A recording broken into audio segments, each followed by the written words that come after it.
Olá, amigos. Um abraço a todos novamente, continuando com o nosso trabalho sobre a biografia do irmão Jacó, né, que seria o Frederico Figner.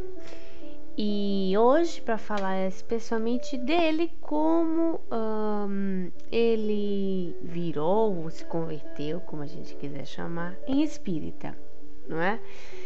Ele sempre foi uma pessoa dada ao público, às pessoas, aos amigos. Era um grande empreendedor, é verdade. E tinha esse seu lado de desenvolver a cultura, de empresário em si.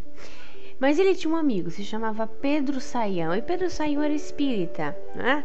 Então ele ia sempre no negócio, na loja do Frederico, e contava muitos casos espíritas, mas Frederico não era muito atraído dos casos de Pedro Saião, apesar de serem amigos. Uma certa feita,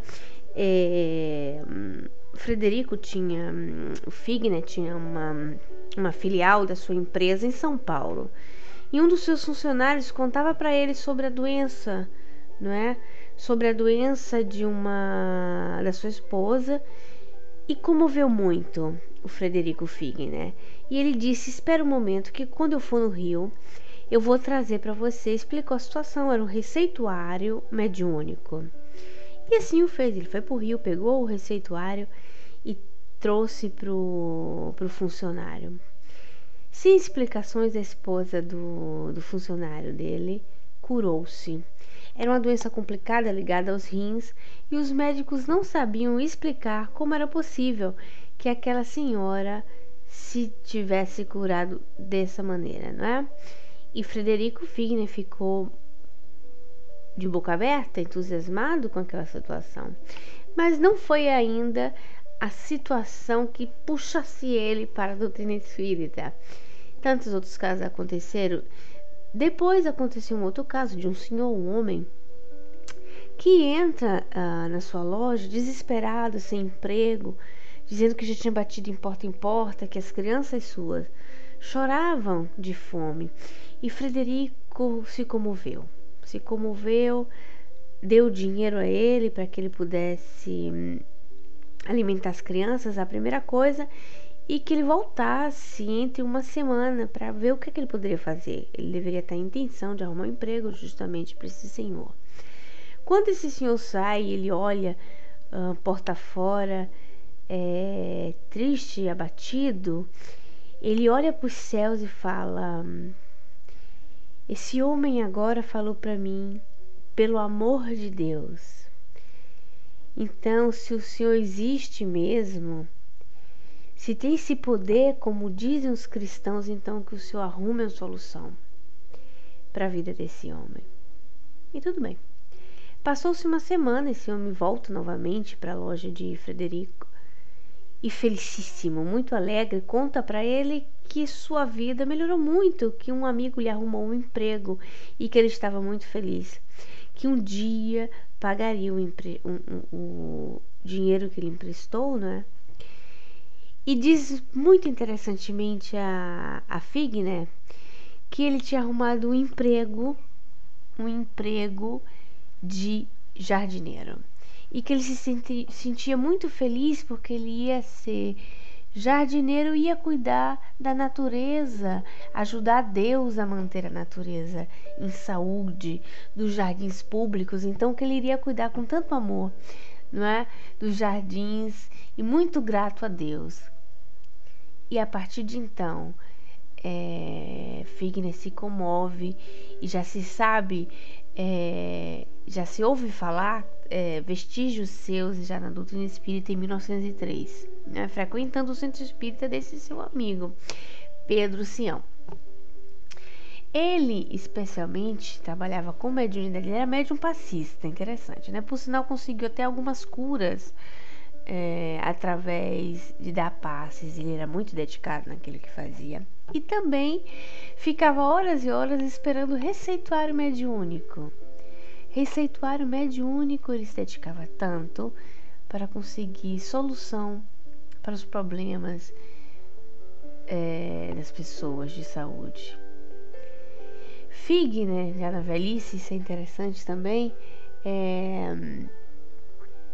antes de ir para a loja, diz que ele ficava 4 horas na Federação Espírita Brasileira esperando as receitas. Conseguia às vezes mais de 200 receitas em um dia. Grande trabalhador. Mais para lá, nós temos notícias de Frederico Figner estar envolvido em fenômenos de materialização. Como? Nós vamos começar a estudar o livro e vamos saber, por exemplo, que a sua filha o ajudou, estava presente com ele no momento da sua desencarnação. A sua filha, sua primeira filha primogênita, se chamava Raquel. E ela desencarnou no dia 30 de março de 1920. A sua esposa, ficou muito triste. Muito desgostosa por causa dessa filha que tinha desencarnado aos 21 anos, a menina. Dona Esté, a esposa do Figner. E eles ouviram falar de uns fenômenos de materialização. Na época tinha uma médium que se falava muito, que era a senhora Eurípides Prado, Ana Prado. E com ela, em Belém do Pará, aconteciam fenômenos muito interessantes. E eles entram no navio e vão até o Belém, uma viagem muito cansativa, em busca de respostas, em busca de ter consolo para sua esposa, através, talvez, de uma materialização de Raquel. E eles vão. 14 meses depois da desencarnação de Raquel, no dia 4 de maio do ano de 1921, lindamente, Raquel se materializa por completo para sua mãe e para o seu pai, Se coloca numa posição na cadeira igualzinho uma foto que ela tinha tirado antes da desencarnação. Comove mãe e pai, pede à mãe que ela não use mais luto, porque a vida continua e não tinha necessidade que ela se vestisse de preto. E Figner e seu esposo, junto com as suas outras filhas, choram de emoção. Trabalho lindo, Isso está registrado no livro que se chama Trabalho dos Mortos, do Dr. Nogueira de Faria, O Dr. Nogueira de Faria trabalhou muito com a médium Ana Prado, colaborou muito com eles, Mais ainda, o Figner trabalhava também ativamente na solidariedade, Em 1918, quando teve a gripe espanhola no Rio de Janeiro, ele até chegou a hospedar 14 doentes na sua casa, Na famosa casa dele, que ainda existe, acho que no bairro do Flamengo, no Rio de Janeiro, Muito legal, e ele trabalha ajudando essas pessoas. Ele também adoeceu, viu? Ele também pegou a gripe espanhola e teve ativo em ajudar essas pessoas naquela época. Frederico Figner, mais ainda, ele, como trabalhava com músicas e arte, ele se dedicou a ajudar os artistas idosos que não tinham mais sucesso. Na época um grupo de artistas criaram um projeto sobre o retiro dos artistas, e ele doou o terreno para o retiro dos artistas no bairro de Jacarepaguá, no Rio de Janeiro, e mais, ele ajudou na construção. E Figner trabalhou ativamente como vice-diretor da Federação Espírita Brasileira naquela época e foi médium passista. Muito legal, Vou concluindo por aqui esse bate-papo, essa aproximação que nós estamos tendo em grupo com a biografia do irmão Jacó.